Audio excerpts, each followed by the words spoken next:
अभी हम हैं सतलोक आश्रम सोजत में और यहाँ पर हमारे साथ जुड़े हैं एक मुस्लिम भाई हैं, तो जानते हैं इनसे इनके विचार क्या है संत रामपाल जी महाराज जी को लेकर।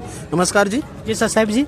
सर आपका नाम और आप कहाँ से हो? जी मेरा नाम सद्दाम सैयद था। अभी मालिक की दया से मैं दास हूँ, दास बन के बहुत खुश हूँ। मैं प्रॉपर महाराष्ट्र से हूँ। मैं सर आप क्या करते हो वैसे, प्रोफेशन क्या आपका? जी सर जी, मैं महाराष्ट्र से आया था जयपुर में पढ़ाई के लिए, तो मालिक ने ऐसी दया की आज मेरी ब्यावर में मेरी खुद की जॉब है, गवर्नमेंट टीचर हूँ, बच्चों को पढ़ाता हूँ मैं। तो सर आप टीचिंग करते हो सर, तो आप ये बताइए कि जैसा कि संत रामपाल जी महाराज जी से आपने नाम उपदेश लिया है, तो ये कैसे लिया और क्या कारण बना सर? जी सर जी, कारण ये बना से 2 साल पहले मैं उदयपुर गया था पढ़ाई के लिए। वहाँ मुझे एक भगत भाई मिले थे, तो भगत भाई से मेरा रिश्ता अच्छा बन गया। आज भी हमारा रिश्ता बहुत अच्छा है, भाई है हम। तो जैसे वो भगत भाई से बात हुई, आज तक कभी किसी बात नहीं की उन्होंने, तो वो भगत भाई मेरे बहुत अच्छे भाई बन चुके, सब कुछ है। तो बात करते करते उन्होंने अब गुरुजी का मुझे बताया कि हमारे गुरुजी है, तो उनके शरण में आ जाओ। तो मैं पहले यह बात पे बिलीव नहीं करता था, मैं उनको बोलता था ठीक है मैं करके बात टाल देता, मैं जगत में था मैं।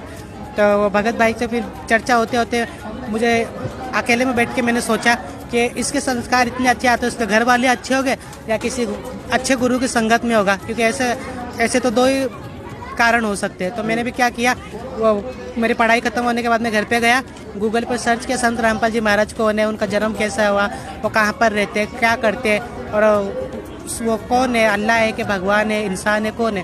तो गूगल पे जैसा आया मुझे पता चला, तो मैंने पूरा पढ़ा। फिर मैंने बोला कि मुझे नाम लेना है, तो मैंने नाम का नंबर निकाला नामधन केंद्र का, और फिर वहाँ पर बात किया। मैंने बोला ऐसी बात है, वो बोला आ जाओ। तो मेरे दोस्त की शादी थी हिसार में, मैं हिसार में गया, तो शादी निपटाया, फिर शादी के बाद में मैंने नाम ले लिया मैंने। सर जैसा कि आप में हमारे मुसलमान धर्म से हो और संत रामपाल जी महाराज जी एक हिंदू धर्म से हैं और एक जाट संत हैं, तो सर मुस्लिम धर्म में कैसे आ सकता है जाट संत से और उपदेश ले सकता है? क्योंकि मुसलमान धर्म तो एक अल्लाह की भक्ति करते हैं और हिंदू धर्म में वैसे 33 करोड़ देवी देवताओं की भक्ति करते हैं, तो बताइए सर कैसे हुआ ये? सर जी ये चमत्कार ऐसे हुआ कि संत रामपाल जी महाराज ना तो कभी किसी की जाति छुड़ाते, ना कभी किसी की ना जाति बदलते। उनका तो सिर्फ एक ही नारा है, जीव हमारी जाति है, मानव हमारा धर्म, हिंदू मुस्लिम सिख ईसाई धर्म नहीं कोई नारा। मेरे आज 22 साल एज है, 22 साल की एज में मैंने कभी किसी संत के किसी साधु के मुंह से ये बात नहीं सुना कि जीव हमारी जाति है, मानव हमारा धर्म, हिंदू मुस्लिम सिख ईसाई धर्म नहीं कोई नारा। हम सब आपस में बहन भाई है, सबको प्यार से रहना चाहिए, सब कुछ नहीं, सब भड़काने वाले मिलते थे।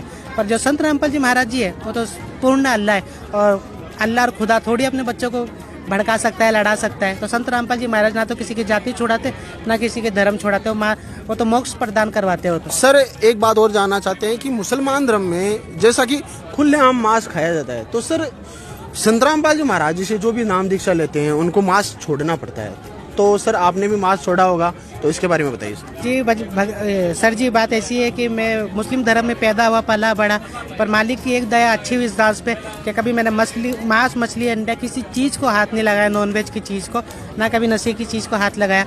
मालिक की ये मेरे ऊपर बहुत रजा है। और रही बात मांस मछली खाने की, तो जिसको ज्ञान नहीं होता वो खाता है काट के, जब ज्ञान हो जाता है तो आदमी को ऑटोमेटिकली नहीं खाता है वो। सर क्यों नहीं खाते हैं, क्या कारण बनता है, ऐसा क्या ज्ञान मिलता है यहाँ पर?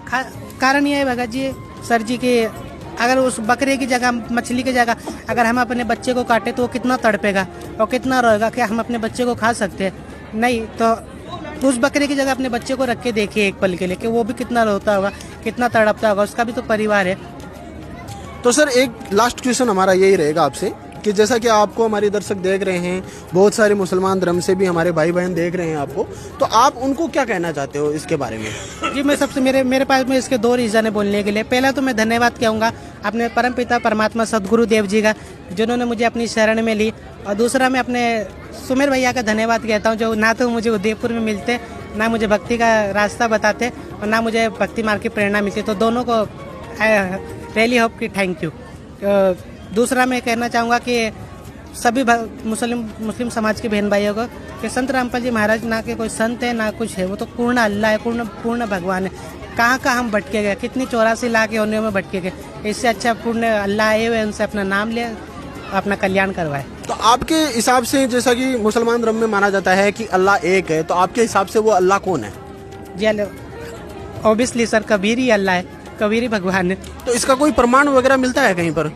जी प्रमाण तो सर जी हमारे जितने सदग्रंथ है वो सब खोल के देख लीजिए, हर सदग्रंथ में यही बताया कि कबीर इस गोड़, कबीर इस गोड़। तो मतलब कि हम अगर ऐसा जाने कि मुसलमान धर्म की जैसे कि कुरान शरीफ है, वहाँ पर भी उसका प्रमाण मिलता होगा ऐसा?